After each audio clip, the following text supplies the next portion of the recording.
Peter Jackson's adaptation of The Lord of the Rings made notable changes to Arwen's character early in the trilogy, granting Arwen Undomiel a more prominent introduction than her book counterpart. The Fellowship of the Ring established Arwen as a figure of both ethereal beauty and formidable courage, with her facing the ringwreaths seeming to make her a powerful elven character in The Lord of the Rings. This initial portrayal, coupled with the incorporation of material from Tolkien's appendices expanding Arwen's role, fostered an expectation among audiences that Arwen would be significant throughout the narrative, a stark contrast to her more peripheral presence in the source material.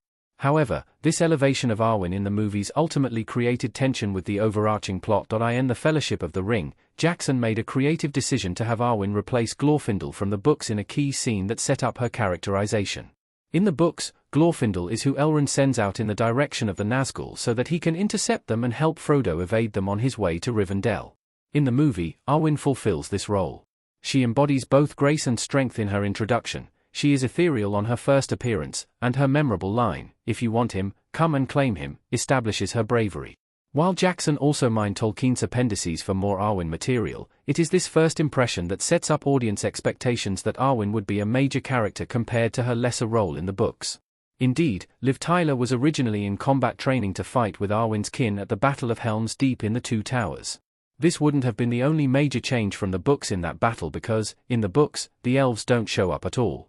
Still, Tolkien fan responses are a major reason why Arwen did not fight in the end. While Arwen's development in the movies is fleshed out compared to her role in the books, the film couldn't diverge too far from the source material.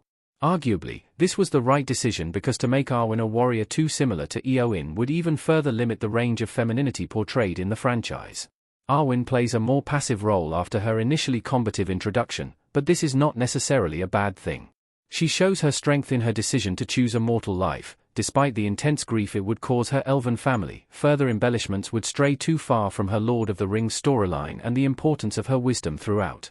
In addition, despite the decision to have the elves from Lothlorien join at Helm's Deep, the Two Towers nonetheless represents the battle as primarily man's fight.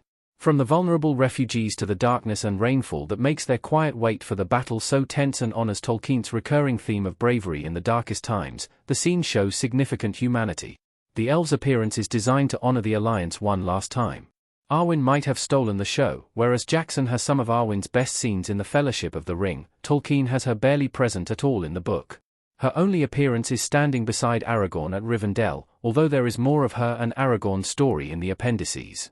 Tolkien's decision to have her background mostly in the appendices was a conscious decision so that it would not play a major role in the main story of The Lord of the Rings. In addition, part of Arwen's magic in the books is that she is seldom seen by men. This makes her absence in the books less unusual. Arguably, the movies do partly honor this by having some of Arwen and Aragorn's relationship scenes in the form of visions rather than in-person conversations.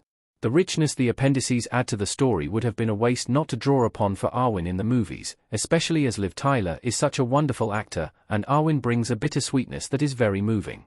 However, this doesn't change the fact that she was originally set up quite differently early in the Lord of the Rings franchise.